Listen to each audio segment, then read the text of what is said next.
Good morning students. आज अपन पढ़ेंगे halo alkane में CX बंध की प्रकृति, nature of CX bond in halo alkane. अब देखिए इसके अंदर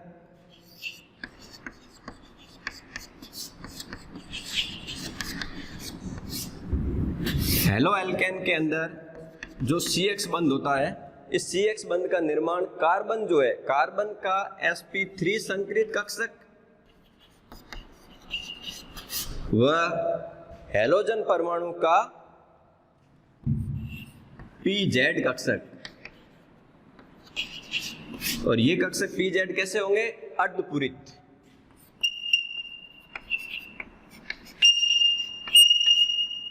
अर्धपूरित pZ कक्षक के sp3 pZ अतिव्यापन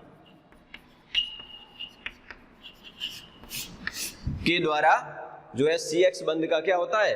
निर्माण होता है। और ये जो CX बंध होता है ये कैसा होता है? सहसंयोजक बंध होता है।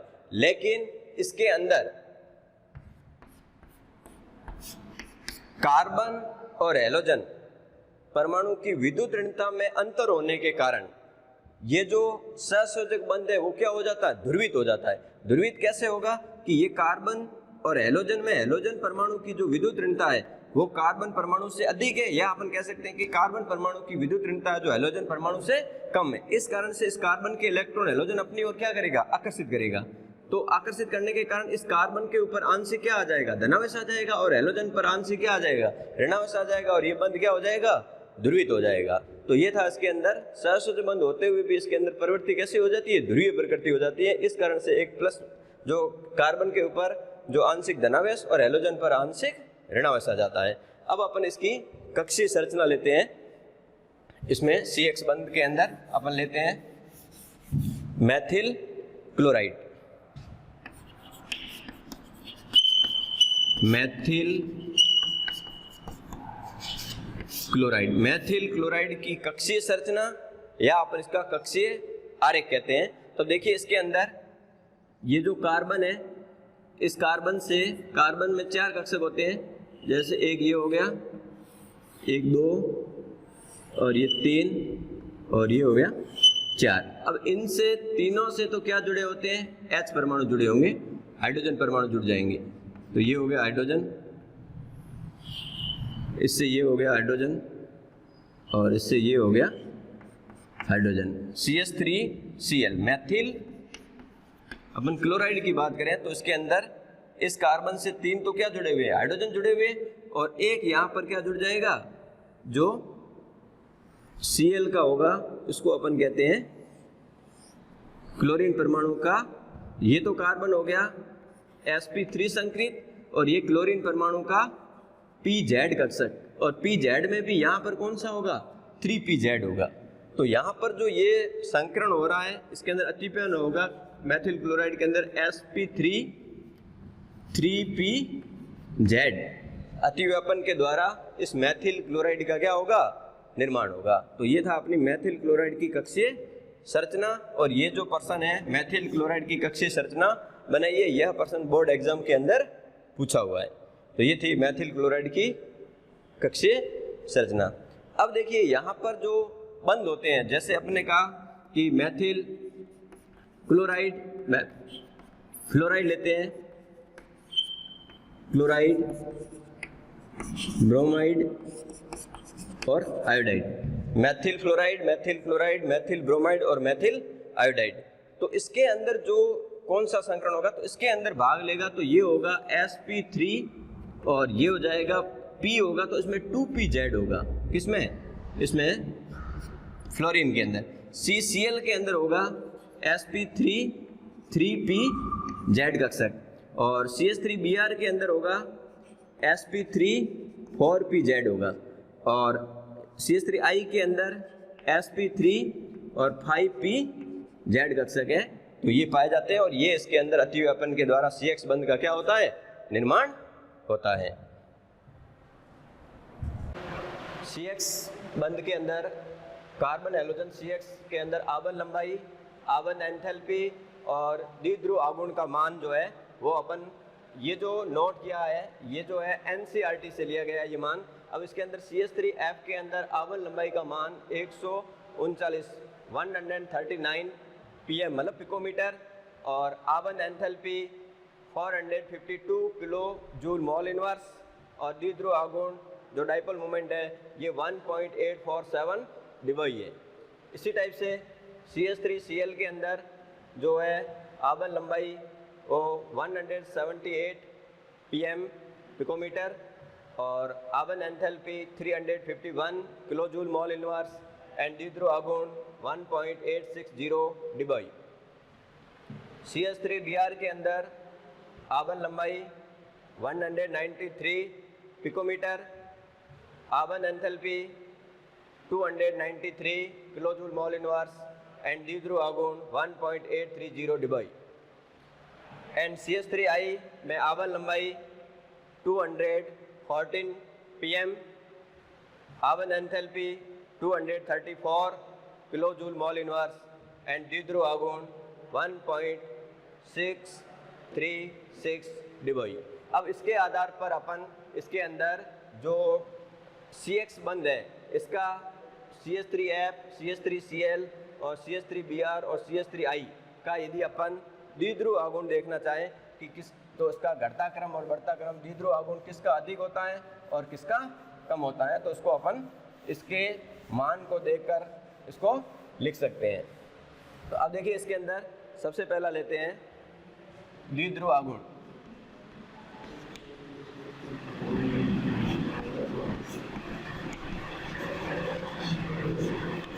अब देखिए द्विध्रुव जो आघूर्ण का मान है सबसे अधिक इसका है इसके अंदर, तो सबसे अधिक इसके अंदर CH3Cl का है और जो है 1.860, तो सबसे अधिक द्विध्रुव आघूर्ण किसका हुआ CH3Cl का। उसके बाद में किसका है CH3F का, CH3F, उसके बाद में CH3Br, और सबसे कम द्विध्रुव आघूर्ण CH3I का हो जाएगा।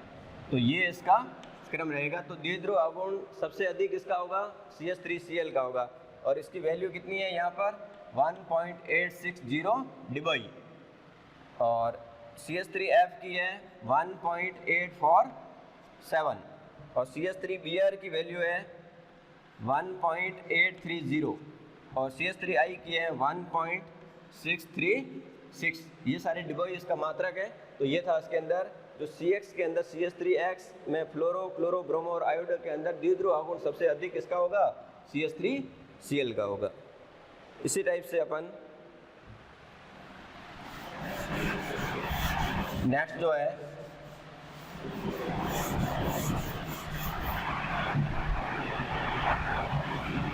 CX बंद लंबाई का क्रम, बंद लंबाई का क्रम लें तो इसके अंदर सबसे अधिक बंद लंबाई किसकी है, तो आबंद लंबाई ये रही, तो सबसे अधिक इसमें किसकी है, तो CH3I की है, और सबसे कम है वो किसकी है, CH3F की है। तो बंद लंबाई का जो क्रम होगा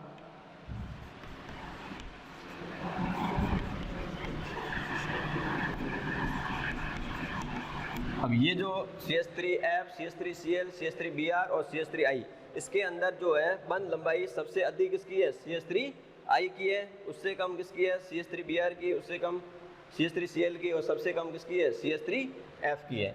तो इसका जो क्रम ये रहेगा, ये बंद लंबाई का क्रम। अब इसकी वैल्यू अपन देखें बंद लंबाई की, CH3F की कितनी है 139 पिकोमीटर, इसकी है 178 पिकोमीटर, इसकी है 193 पिकोमीटर, और इसकी है 214 पिकोमीटर। तो ये इसकी होगी बंद लंबाई का क्रम।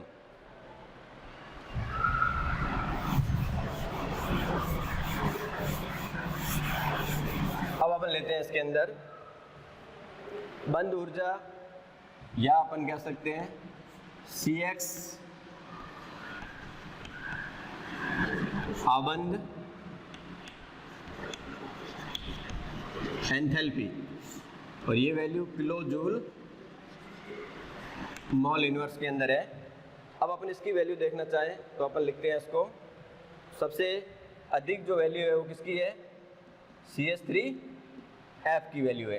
तो अपन इसको लिखना चाहेंगे तो ये हो जाएगा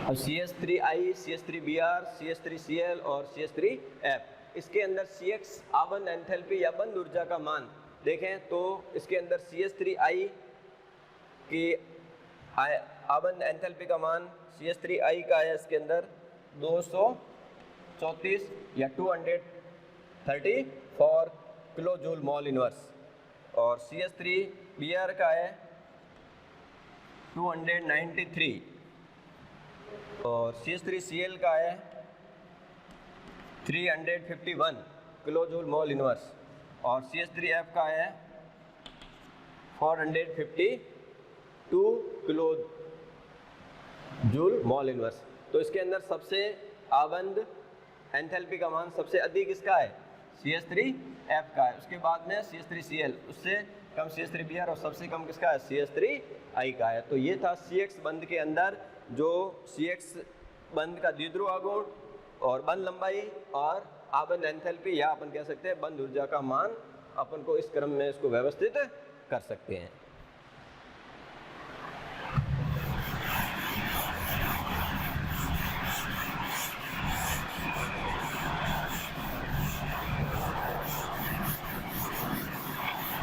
इसके बाद में अब अपन नेक्स्ट अपना टॉपिक लेते हैं,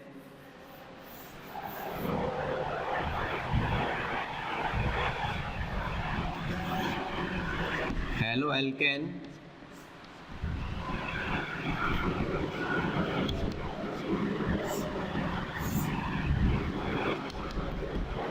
के विरचन की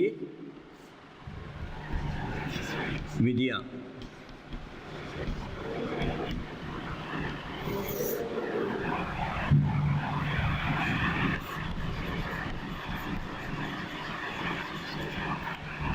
Methods of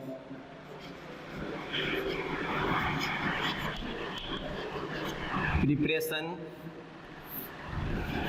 of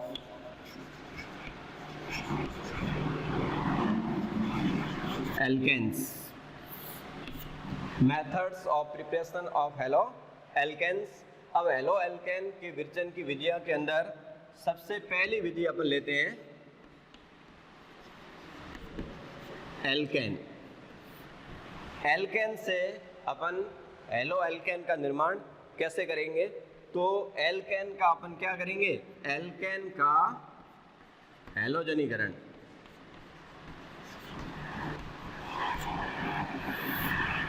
हैलोजनीकरण के अंदर अपन एल्केन की जो क्रिया है वो किसके साथ करेंगे, एल्केन का क्लोरीनीकरण करेंगे और एल्केन का क्या करेंगे, ब्रोमीनीकरण करेंगे, जिससे अपन को किसका निर्माण होगा, हेलो एल्केन का निर्माण होता है। लेकिन इस विधि के अंदर जब अपन मान लो मैथेन लिया और मैथेन का क्लोरीनीकरण करते हैं तो इसके अंदर केवल आपको मैथिल क्लोराइड ही प्राप्त नहीं होगा, यहाँ पर जो है एल्केन जो है हेलो एल्केनों का क्या प्राप्त होगा, मिश्रण प्राप्त होगा। केवल मोनो एल्किल हैलाइड प्राप्त ना होगा, इसमें डाई एल्किल हैलाइड भी होगा, ट्राई एल्किल हैलाइड भी होगा और टेट्रा एल्किल हैलाइड होगा। तो इसका मतलब है एल्किल हैलाइडों का क्या प्राप्त होगा, मिश्रण प्राप्त होगा। इसलिए जो यह विधि है यह औद्योगिक दृष्टि से उपयोगी है, लेकिन केवल मोनो एल्किल हैलाइड बनाने के लिए यह उपयोगी नहीं है। अब देखिए अपन यहाँ पर एक एग्जांपल लेते हैं, जैसे अपन ने ले लिया CH4 मैथेन, मैथेन का क्लोरीनीकरण मतलब Cl2, H की उपस्थिति में जब अपन इसकी अभिक्रिया करवाते हैं तब इसके अंदर बनेगा CH3Cl बनेगा और माइनस क्या हो गया, HCl हो गया। इसकी अभिक्रिया फिर अपन किसके साथ करते हैं, Cl2 के साथ। यहाँ ले लिया H तो माइनस क्या हो गया, HCl, क्या बन गया, यहाँ से H हट गया, पीछे क्या बचा CH2 और एक Cl इसमें जुड़ गया तो CH2Cl2। इसकी अभिक्रिया फिर अपन करेंगे Cl2 के साथ, प्रेजेंस ऑफ H तो माइनस क्या हो गया HCl और यहाँ पर बन जाएगा CHCl3 और CHCl3 की फिर अभिक्रिया करेंगे अपन किसके साथ, Cl2 के साथ HNu की प्रेजेंस में, तो अंतिम उत्पाद अपना बनेगा CCl4 बनेगा और यहाँ से माइनस क्या हो जाएगा, HCl हो जाएगा। तो इसका मतलब अंतिम उत्पाद आपको क्या प्राप्त हुआ, carbon tetra chloride, chloroform carbon tetra chloride, और इसके अंदर मैथिलीन क्लोराइड या मैथिलिडीन क्लोराइड और यहाँ पर बन गया मैथिल क्लोराइड। तो ये था मैथेन। तो यहाँ पर alkyl allied, mono alkyl allied है, डाई एल्किल एलाइड है, ट्राई एल्किल एलाइड है और टेट्रा एल्किल एलाइड। कहने का मतलब एल्किल एलाइडों का क्या प्राप्त हो रहा है, मिश्रण प्राप्त होता है, केवल एक मोनो एल्किल एलाइड प्राप्त नहीं हो रहा। इसलिए यह विधि औद्योगिक दृष्टि से उपयोगी है। और ये जो अभिक्रिया जो हो रही है वो लगभग 25 डिग्री सेंटीग्रेड ताप पर यह अभिक्रिया पॉसिबल होती है। तो ये मैथेन के क्लोरीन कण के द्वारा अपन इसका निर्माण कर सकते हैं। दूसरा आता है इसके अंदर, यदि अपन इसकी अभिक्रिया ब्रोमीन के साथ करें तब देखिए इसके अंदर यहाँ पर अपन ले लेंगे CH4 reaction with Br2 presence of HNu। अब यहाँ पर जो टेम्परेचर काम आएगा वो 127 डिग्री सेंटीग्रेड पर ब्रोमीन इसके साथ अभिक्रिया करेगी, माइनस हो जाएगा इसके अंदर HBr और ये बन जाएगा CH3Br Maithil bromide. Maithil bromide की अभिक्रिया फिर अपन करेंगे Br2 के साथ HNu की उपस्थिति में, तो माइनस हो जाएगा HBr और ये बन जाएगा CH2Br2 बन जाएगा। और इसकी अभिक्रिया फिर अपन करेंगे Br2 के साथ, तो ये बन जाएगा CHBr3 माइनस हो जाएगा HBr और इसकी अभिक्रिया फिर अपन करेंगे Br2 से, तो अंतिम उत्पाद अपना बनेगा वो CBr क्या बनेगा, 4 बन जाएगा। तो कहने का मतलब ये है कि इसके अंदर माइनस हो जाएगा HBr प्रेजेंस ऑफ HNu। तो कहने का मतलब एल्केन का क्लोरीनीकरण और ब्रोमीनीकरण ये दोनों संभव है। इसके द्वारा अपन एल्किल क्लोराइड और एल्किल ब्रोमाइड का निर्माण कर सकते हैं। लेकिन इस विधि द्वारा एल्किल जो आयोडाइड और एल्किल फ्लोराइड का निर्माण पॉसिबल नहीं है। क्यों? क्योंकि इसके अंदर जो अपन यदि F2 लेंगे तो फ्लोरीन लेंगे, तो ये जो फ्लोरीन है ये जो अत्यंत ही क्या होता है, क्रियाशील होता है और अनियंत्रित होता है, अत्यधिक क्रियाशील और अनियंत्रित होता है। इस कारण से इसका यूज नहीं किया जाता है। और I2 के साथ अभिक्रिया करेंगे, आयोडीनीकरण करेंगे, तो ये प्रक्रिया बहुत क्या होती है, मंद होती है, मतलब स्लो गति से होती है, इसलिए इन दोनों का यूज नहीं किया। तो इस एल्केन के हैलोजनीकरण द्वारा एल्किल फ्लोराइड और एल्किल आयोडाइड का निर्माण पॉसिबल नहीं है। अब देखिए यहाँ पर जो एल्किल जो अपन ने हाइड्रोजन लिया है एल्केन के अंदर, तो हाइड्रोजन परमाणु की जो क्रियाशीलता का जो क्रम होता है वो सबसे अधिक हाइड्रोजन कौन सी क्रियाशील होती है, तो इसके अंदर आता है तृतीयक 3 डिग्री हाइड्रोजन परमाणु सबसे अधिक क्रियाशील होता है। फिर उसके बाद में होता है द्वितीयक 2 डिग्री हाइड्रोजन परमाणु और उसके बाद में प्राथमिक 1 डिग्री हाइड्रोजन परमाणु। तो इसके अंदर जो एल्केन के अंदर जो उसकी हाइड्रोजन परमाणु की जो क्रियाशीलता होती है तो वो सबसे अधिक क्रियाशील 3 डिग्री हाइड्रोजन परमाणु होता है, उसके बाद में 2 डिग्री होता है और उसके बाद में 1 डिग्री होता है। तो कभी जब भी अपन एल्केन का क्लोरीनीकरण करेंगे या ब्रोमीनीकरण करेंगे तो सबसे पहले हाइड्रोजन कौन सा हटेगा, 3 डिग्री से हटेगा, फिर 2 डिग्री से और सबसे लास्ट में कहां से हटेगा, 1 डिग्री से हटेगा। और हैलोजनों की जो क्रियाशीलता का क्रम है, हैलोजनों की क्रियाशीलता का क्रम, हैलोजनों की क्रियाशीलता के क्रम में फ्लोरो, क्लोरो, ब्रोमो और आयोडो। तो ये हैलोजनों की क्रियाशीलता का क्रम रहेगा सबसे अधिक फ्लोरो, क्लोरो, ब्रोमो और आयोडो, मतलब ये सबसे अधिक क्रियाशील होगा। और हाइड्रोजन कौन सा अधिक क्रियाशील होगा, 3 डिग्री होगा। तो इस प्रकार से अपन इसके अंदर जो हाइड्रोजन है कौन सा अधिक क्रियाशील होगा, कौन सा कम होगा, तो उसको अपन देखकर एक एग्जाम्पल के द्वारा इसको समझ सकते हैं। तो अब देखिए इसके अंदर एक अपन एग्जाम्पल लेते हैं।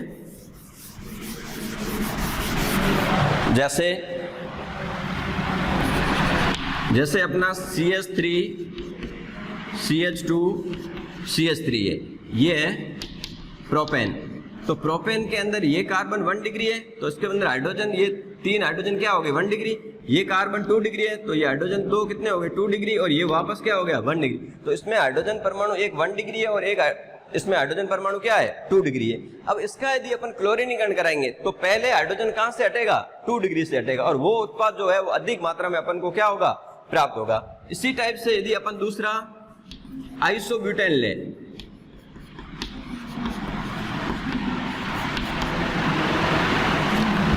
आइसोब्यूटेन, अब आइसोब्यूटेन के अंदर ये कार्बन 1 डिग्री हो गया, ये कार्बन 3 डिग्री हो गया, ये कार्बन 1 डिग्री हो गया और ये कार्बन 1 डिग्री हो गए। तो ये हाइड्रोजन सारे 1 डिग्री हो गए, ये हाइड्रोजन 3 डिग्री हो गए, ये 1 डिग्री और ये 1 डिग्री। तो इसका मतलब इसमें सबसे अधिक क्रियाशील कौन सा हाइड्रोजन होगा 3 डिग्री होगा। तो इसका क्लोरीनीकरण करेंगे तो एक तो उत्पाद 1 डिग्री से बनेगा और एक कहां से बनेगा 3 डिग्री से। तो अधिक उत्पाद स्थायी और अधिक मात्रा में कौन प्राप्त होगा 3 डिग्री से प्राप्त होता है। अब यहां पर एक प्रश्न बनता है कि यदि अपन C5H12 यह एक अणुसूत्र वाला कोई भी एक यौगिक है, इसका यदि अपन क्लोरीनीकरण करते हैं तो इसका क्लोरीनीकरण करने पर केवल एक मोनोक्लोरो व्युत्पन्न प्राप्त होगा, उसका नाम बताइए। तो इसके लिए अपन को क्या करना पड़ेगा, इसके समव्यय देखने पड़ेंगे, इसके कितने समव्यय बनते हैं। तो इसके समव्यय अपन बनाएंगे तो एक समव्यय इसके अंदर बनता है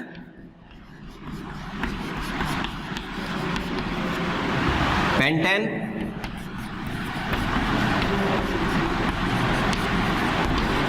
एक बनता है इसमें आइसोपेंटेन और एक बनता है इसमें नियोपेंटेन। इसका नाम हो गया पेंटेन, इसका नाम हो गया आइसोपेंटेन या इसको अपन एन पेंटेन भी कह सकते हैं, और इसको कहेंगे नियोपेंटेन। अब देखिए इसके अंदर क्लोरीनीकरण करेंगे तो यहां पर देखो ये कार्बन 1 डिग्री हुआ, ये 2 डिग्री, ये 2 डिग्री, ये 2 डिग्री और ये 1 डिग्री। तो कहने का मतलब इसमें 1 डिग्री और 2 डिग्री जो है हाइड्रोजन परमाणु उपस्थित है, तो इसमें केवल एक मोनोक्लोरो उत्पन्न नहीं बनेगा। इसके अंदर भी देखो ये 1 डिग्री है, ये 2 डिग्री है, ये 3 डिग्री है, ये 1 डिग्री है और ये 1 डिग्री है। तो इससे भी बहुत सारे जो है समव्यय बनेंगे, मतलब एल्किल क्लोराइड का निर्माण होगा। लेकिन यहाँ पर देखो नियोपेंटेन है, नियोपेंटेन के अंदर ये कार्बन 1 डिग्री, ये कार्बन 1 डिग्री, ये कार्बन 1 डिग्री, ये कार्बन 1 डिग्री और ये कार्बन कितने डिग्री है 4 डिग्री है। तो अब यहाँ से अपन इसका यदि क्लोरीनीकरण करेंगे तो यहाँ से आप कहीं से भी इसका H हटाओगे और HOCl HCl हट जाएगा और Cl जुड़ जाएगा। तो Cl जुड़ने की स्थिति क्या है, एक बार यहाँ जुड़ सकता है, एक बार यहाँ जुड़ सकता है, एक बार यहाँ जुड़ सकता है, एक बार यहाँ जुड़ सकता है। लेकिन कहने का मतलब यहाँ पर उत्पाद कितना बनेगा, एक ही बनेगा। वो क्या बनेगा, नियोपेंटिल क्लोराइड बनेगा। तो अपना इसमें से C5H12 के मोनोक्लोरीन कर देगा, केवल एक मोनोक्लोरो व्युत्पन्न बनता है या मोनो एल्किल हैलाइड बनता है। तो वो कौन सा समय होगा, उसका नाम क्या होगा। तो अपना आंसर क्या होगा, नियोपेंटेन होगा। थैंक्स।